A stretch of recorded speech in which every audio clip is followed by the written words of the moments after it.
정신건강 전문기관에 의뢰하는 방법.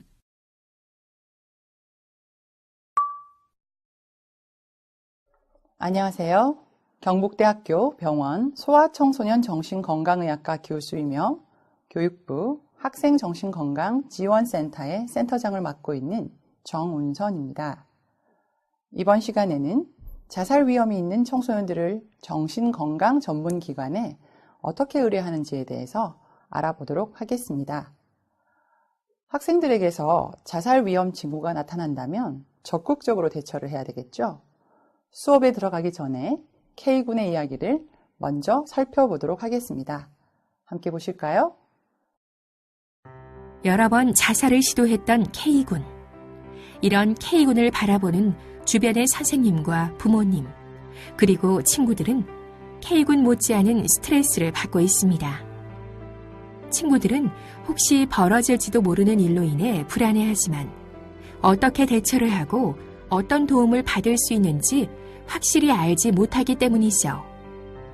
선생님과 부모님 역시 정신건강의학과 치료를 권하고 싶지만 정신건강의학 치료의 편견으로 인해 치료를 권하는 것을 망설이고 있습니다. 네, 사례의 내용을 잘 살펴보셨나요? 자, 그렇다면 청소년 자살 사건은 어떻게 대처해야 할까요? 청소년 자살 사건은 학생들에게 위험 징후가 나타났을 때 적극적으로 대처해야 합니다. 그리고 너무 늦지 않게 골든타임에 맞게 전문 기관의 도움을 받는 것이 중요합니다. 우리나라에는 자살 예방 및 생명 존중 법이 2011년 제정이 되었고요. 이에 따라서 중앙 및 지역에 자살 예방센터가 설치 운영되고 있어서 이들 기관으로부터 선생님들께서 도움을 받으실 수 있습니다. 또한 각 지역의 정신건강증진센터와 정신건강 전문가들로부터도 도움을 받으실 수 있습니다. 체크. 여러분의 학습 정도를 미리 점검해 보겠습니다. 문제를 잘 읽고 맞으면 O, 틀리면 X를 선택하세요. 정답입니다.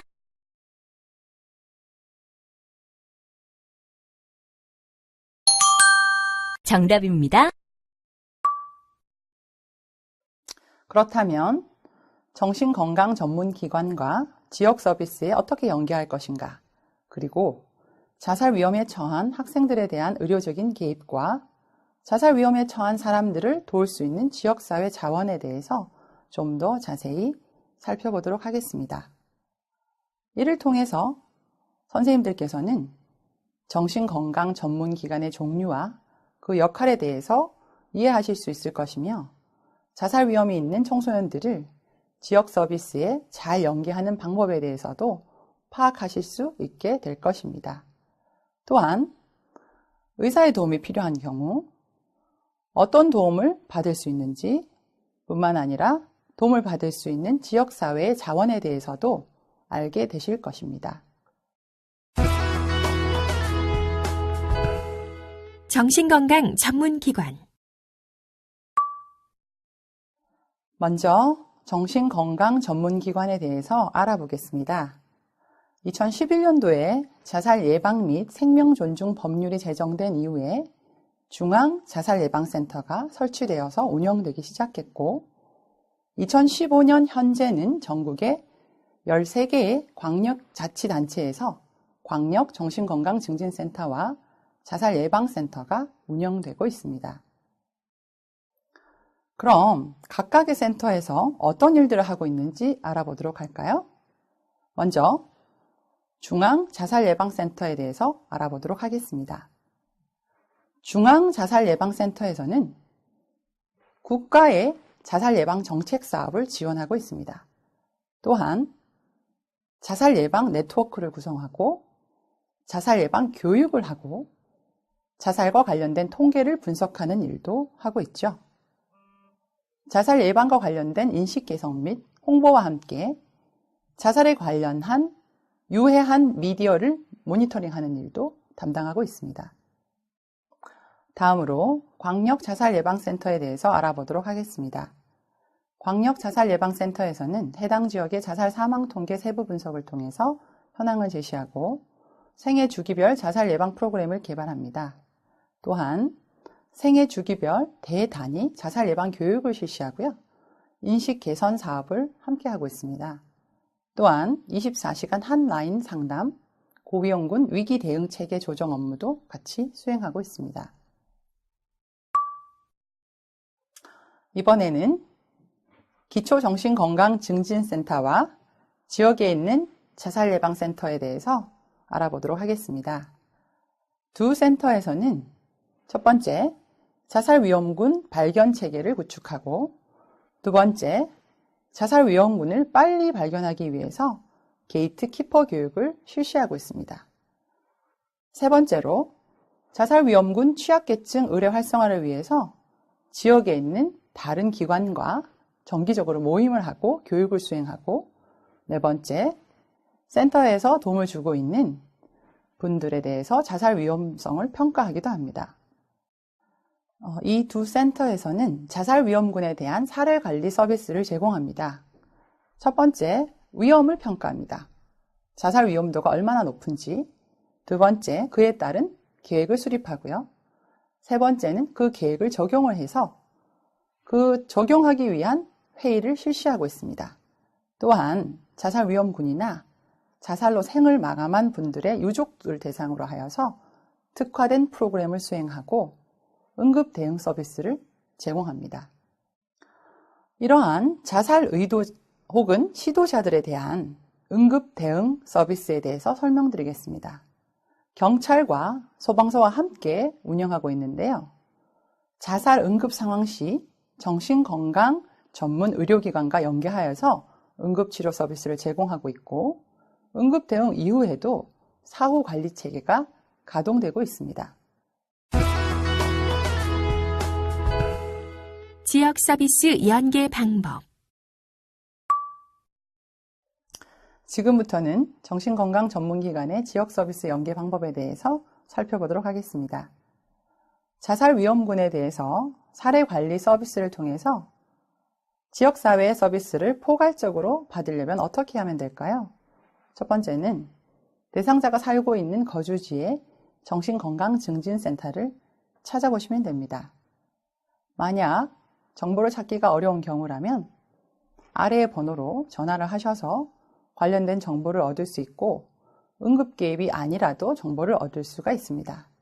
하지만 응급 개입이 아닌 경우에는 대상자의 동의를 반드시 받아야 되며 18세 미만 미성년자의 경우에는 보호자의 동의가 필요합니다. 동의를 받은 후에는요, 대상자에게 정신건강증진센터의 연락처를 알려주시고요. 대상 정신건강증진센터와 의사소통을 통해서 간략한 의뢰 내용을 말로 혹은 문서로 전달하시면 됩니다. 이후 정신건강증진센터에서는 대상자에 대한 개입 결과를 해당 기관이나 학교로 알려주는 서비스를 제공합니다. 그렇다면 자살 위험과 관련해서 응급 개입이 필요한 상황이 발생하면 어떻게 해야 될까요? 응급 입원이 필요한 정도의 자해를 하거나 자살의 위험성이 감지된 경우에는 지역의 자살 예방 서비스에서 직접 해결하는 방법에는 한계가 있습니다.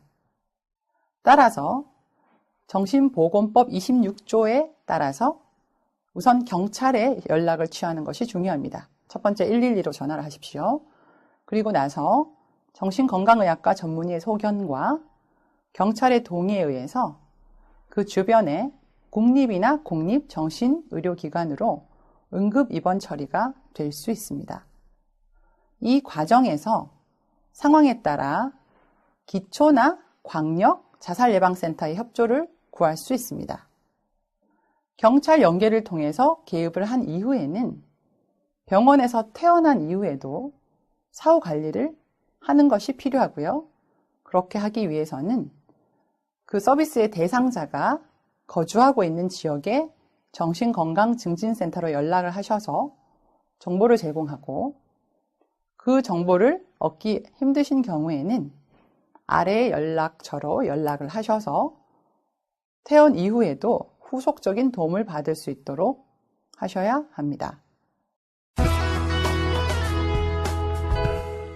자살 위험 아이들에 대한 의료적 개입.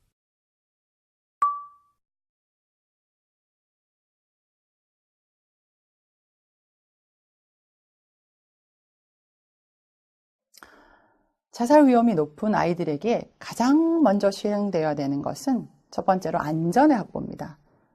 아이가 자해를 하거나 자살을 시도하는 것은 막아야 되겠죠. 그래서 안전을 확보하고 지지를 제공하는 것이 첫 번째입니다. 그 이후 아이가 얼마만큼의 위험도를 가지는지 자살 위험도를 평가하여서 앞으로의 치료 계획을 수립해야 합니다. 자살 위험도 평가에 포함되는 내용들을 생각해 봅시다. 첫 번째는 자살 사고의 내용입니다. 막연히 죽고 싶은 생각부터 꼼꼼한 계획이 수반되는 자살 사고까지의 5문항, 얼마나 자주 그런 생각을 하고 행동을 했는지 횟수, 기간, 그것을 통제할 수 있는 정도, 이런 행동을 막는 억제 요소, 이유 등과 같은 자살 사고의 강도 5문항, 또한 자살 행동을 실제로 했는가의 여부, 그리고 그 행동이 얼마나 치명적인가 정도 등이 있습니다. 자살 위험이 높은 학생들의 상당수가 우울증이나 불안장애, 혹시 갑작스러운 스트레스의 반응인 적응장애 등과 같은 정신과적인 어려움과 연관이 되어 있는데요. 이를 해결하기 위해서는 의료적인 도움을 받는 것이 필요합니다. 그런데 대부분의 청소년은 도움을 받는 것을 거절하는 경향이 있고요. 특히 병원에 내원해서 치료를 받는 것을 거부하는 경우가 많습니다. 그럴 때는 어떻게 해야 될까요? 첫 번째, 자살을 시도했거나 혹은 곧 시도할 것 같은 임박성이 있다면 경찰과 응급구조대에게 구조를 요청할 수 있습니다. 응급구조대는 이러한 상황에서 안전을 확보하는 데 매우 중요한 역할을 하고 자살 고위험군을 응급실로 이송해서 의사와 협의한 후 응급 입원을 시킬 수 있는 법적인 권한을 가지고 있습니다. 만약 응급한 상황이 아니라면 청소년의 법적 보호자가 의료기관에 내원하여서 아이의 상태에 대해서 의료진과 상의한 후 이후의 치료 계획을 같이 수립할 수 있습니다. 필요한 경우 보호자 동의 입원이 가능한데요. 이 경우에는 법적 보호자 2명의 동의가 반드시 있어야 됩니다. 외래에 내원한 청소년의 경우 절반 정도가 단 한 번만 방문을 하고요. 3분의 1이 3회 정도 방문을 합니다. 이와 같이 청소년들이 치료에 대해서 응하지 않는 것은 사실 더 심각하다는 증거이자 더 강하게 죽고 싶다는 의지이자 가족 관계가 너무 혼란해서 더 이상 희망이 없다고 생각하는 등과 같은 것들과 연관되기 때문에 청소년들이 병원에 잘 방문할 수 있도록 수능도를 높이는 것은 매우 중요한 일입니다. 자, 그렇다면 청소년들의 수능도를 높이기 위해서는 어떻게 해야 될까요? 첫 번째, 평가와 치료가 연속성이 있어야 됩니다. 그래서 학교에서 한 이야기들을 담당 의사한테 알려주는 것이 필요하고요. 자살은 비밀 보장의 의무에서 면제되는 상황입니다. 자, 두 번째, 다음 약속 시간을 명확하게 정하고요. 세 번째, 약속 시간 전에 전화로 만날 시간이 정해져 있다는 것을 다시 한번 상기시켜주는 것이 좋습니다. 만약 이게 어렵다면 담당 선생님께서 이 역할을 담당해 주시는 것이 필요합니다. 또한 어떤 치료를 받을 것인지 분명하게 설명을 하고 그리고 이 치료에 순응할 것이라는 다짐을 받고 이 과정에 청소년뿐만 아니라 부모, 교사가 모두 참여하는 것이 아이들의 수능도를 높이는 데 필수적인 요소입니다. 자, 그러면 지금부터 자살 위험에 처한 아이들에게 어떤 치료적인 접근 방법을 할 수 있는지 살펴보도록 하겠습니다. 가장 먼저는 입원 치료와 통원 치료입니다. 의료기관에 내원한 청소년의 경우 이 전문가들은 정신과적인 면담을 통해서 지지적인 분위기에서 이야기를 충분히 할 수 있도록 경청합니다. 또한 죽고 싶을 정도로 괴로운 아이의 마음에 공감을 하면서 동시에 이 아이가 왜 죽으려고 하는지 그 이유와 더불어서 왜 살아야 하는지 살아갈 가치를 함께 찾도록 격려합니다. 또한 병력, 가족력, 그리고 이 아이가 살아온 개인력을 통해서 자살 위험과 동반되어 있는 정신과적인 어려움을 파악하는데요. 어떤 어려움이 있는지 파악한 후에 그에 따라 필요한 치료 방법을 결정하고 계획을 세웁니다. 그 방법에는요, 약물치료, 인지행동치료, 가족치료, 사회기술훈련, 변증법적인 치료 등과 같은 방법이 있습니다. 또한 보호자 면담을 통해서 가족을 치료에 참여하게 하고 이들에 대해서 교육하고 결과를 알리고 외래 방문을 권유하고 그런 의사소통을 통해서 갈등을 해소하고 가족 문제를 덜기 위해서 노력합니다. 체크 포인트. 자살을 시도하거나 혹은 곧 자살을 시도할 것 같은 학생들에게는요, 입원 치료가 필요한 경우가 많습니다. 그런데 어떤 아이들한테 입원 치료가 필요할까요? 첫 번째는 저는 자살하지 않겠습니다 라고 서약을 하라고 하는 경우, 저는 하지 않을래요 라고 거부하는 경우. 두 번째는 자살 계획이 매우 뚜렷하고 의지가 매우 강한 경우. 세 번째는 자살 시도 방법을 생각하고 있는데 그 방법 자체가 높은 빌딩에서 뛰어내리거나 목을 맨다든지 하는 치명적인 자살 방법을 생각하고 있는 경우. 그 다음으로 심한 정신과적인 어려움을 가지고 있는 경우, 우울증이 심하거나 혹시 드물게 조현병이 있거나 술, 담배와 같은 약물 남용이 있거나 양극성 장애가 동반되어 있는 경우들이 입원 치료가 필요합니다. 또한 또래들에게나 선생님들에게 혹은 가족들에게 심한 공격성을 보이거나 이전에 자살을 이미 한번 시도한 적이 있는 경우에는 반드시 입원 치료가 필요하고요. 또한 정신과적인 도움이 필요한데 가지 않겠다, 약을 먹지 않겠다, 면담하지 않겠다 라와 같이 이미 도움을 주려고 시도를 했으나 그에 응하지 않은 경우는 입원 치료가 필요합니다. 또한 가정에서 방임, 정서학대, 신체학대, 성학대와 같은 학대를 당했거나 아이의 부모가 심각한 정신과적인 도움이 필요한 질환을 가지고 있는 경우, 우울증이 사실 제일 많고요. 가족이 이 아이를 보호하거나 옆에 있어줄 수 없는 경우에는 입원 치료를 하는 것이 아이를 보호하는 최선의 방법입니다. 두 번째 치료 방법으로는 약물 치료가 있습니다. 사실 약물 치료는 많이들 꺼려 하십니다. 편견과 선입견이 많으시죠? 하지만 약물 치료는 굉장히 효과적으로 자살을 예방하고 치료할 수 있습니다. 자살 사고하고 같이 굉장히 심하게 불안해한다든지 잠을 못 잔다든지 또한 충동적인 경우에는 이러한 불안과 불면과 충동성을 조절하는 데 많은 도움이 됩니다. 세 번째로 흔히 말하는 상담 치료가 있습니다. 이는 사회심리적인 치료인데요. 첫 번째는 인지행동 치료, 두 번째는 변증법적인 치료, 세 번째 가족 치료가 있습니다.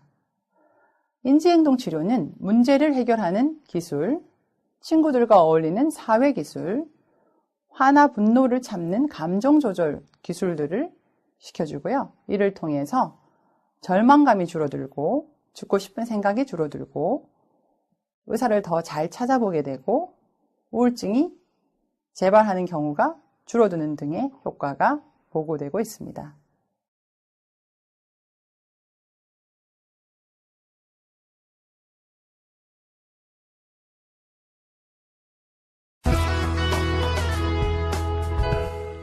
자살 위험에 처한 사람을 도울 수 있는 지역 사회 자원. 자살 위험에 처한 학생들을 도울 수 있는 자원에 대해서 알아보도록 하겠습니다. 가장 먼저 24시간 지원이 가능한 지역사회 자원으로 여러분도 잘 아시는 112와 119가 있습니다. 또한 보건복지 콜센터 희망의 전화, 자살 및 정신건강 위기상담 전화, 헬프콜 청소년 전화, 생명의 전화와 같은 응급 서비스들이 있습니다. 광역 정신건강증진센터는 각 시도별로 부산, 대구, 인천, 경기도, 강원, 충남, 전북 광역정신건강증진센터와 광주 정신건강 트라우마센터 등이 운영되고 있습니다. 마지막으로 자살예방센터에는 중앙자살예방센터와 강원도 광역 자살예방센터, 경기도 자살예방센터, 광주광역시 자살예방센터 등이 있습니다. 학생 자살 예방과 관련된 궁금증을 해결하는 시간, 적용하기 시간입니다. 관련 내용을 확인해 보겠습니다. 정서와 행동 문제가 있어서 정신건강의학과 전문가의 진료가 필요한 학생의 보호자에게 어떻게 진료를 권유할까? 그 면담 방법에 대해서 알아보도록 하겠습니다. 첫 번째는요, 경청하는 것이 필요합니다. 들어주십시오. 학부모가 하고 싶은 얘기를 다 할 때까지 일단 좀 시간을 할애하시고요. 학부모 면담 전에는 미처 몰랐던 부분이 있는가 학생의 기록을 동시에 살펴보는 것이 필요합니다. 흥분한 상태에서는 올바른 면담이 이루어지지 않기 때문에 선생님 스스로의 마음 상태를 돌아보시고요. 혹시 학생의 행동으로 인해서 내 자신이 너무 흥분하거나 이미 화가 나 있지는 않은지 확인을 하시고 알고 계시는 것이 필요합니다. 또한 선생님께서 지금 이 시점에 부모님을 오시라고 한 그 사건, 현재 사건과 상황, 그리고 선생님으로서 그간의 관찰 소견에 대해서 부모님께 전달하시고요. 교사로서의 자신의 생각과 느낌에 대해서 솔직하고 담백하게 표현하는 것이 필수적입니다. 하지만 면담 중에 선생님 자신이 너무 당황하거나 흥분하지 않도록 주의하셔야 하고요.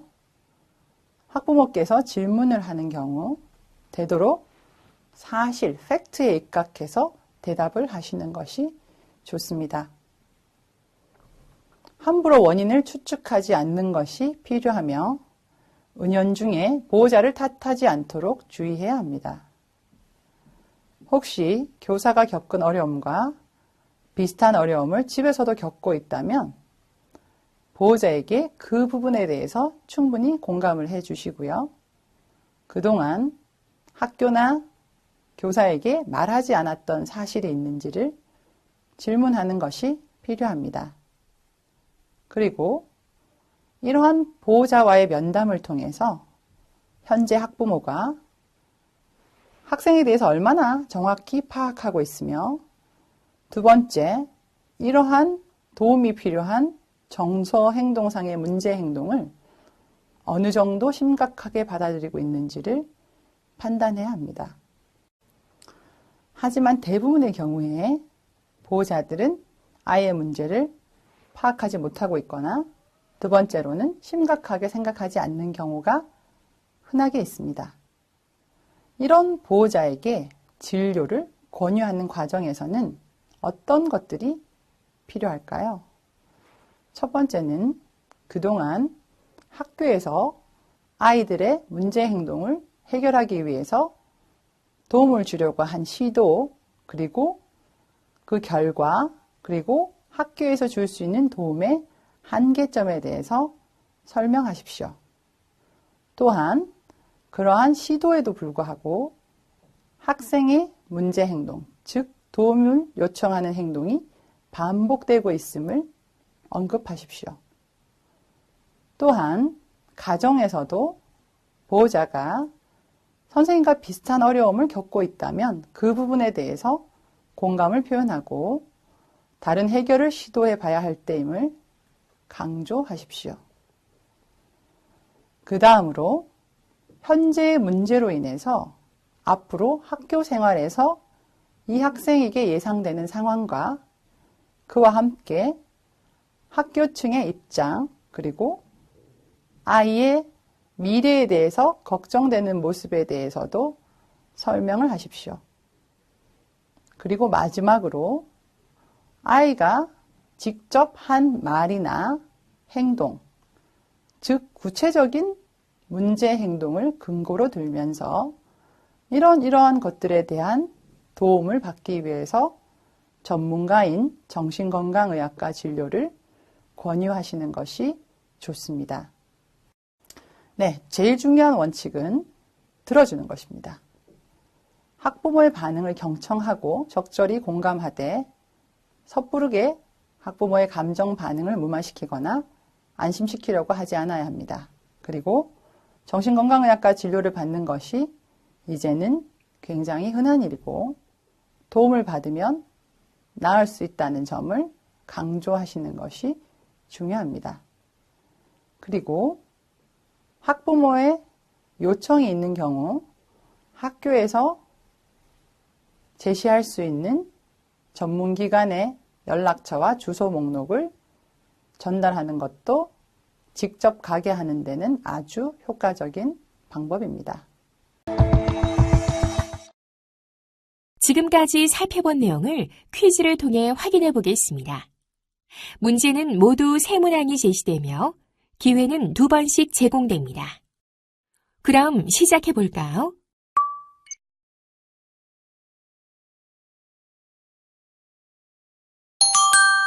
정답입니다.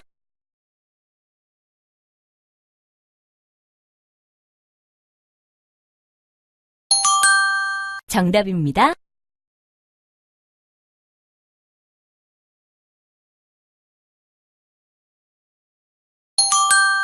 정답입니다.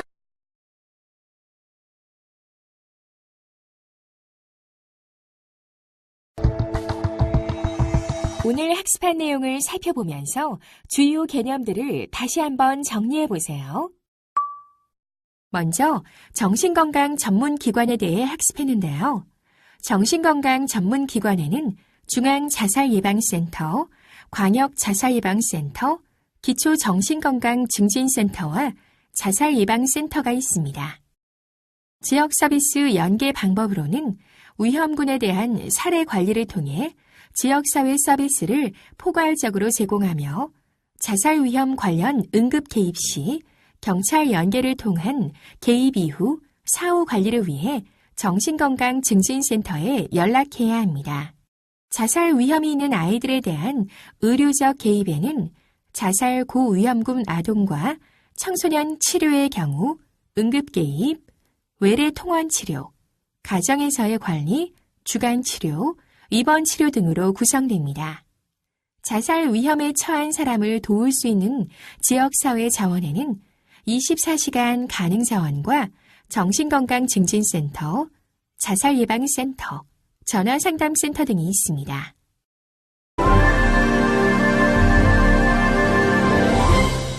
지금까지 정신건강 전문기관에 의뢰하는 방법에 대해 학습했습니다. 수고하셨습니다.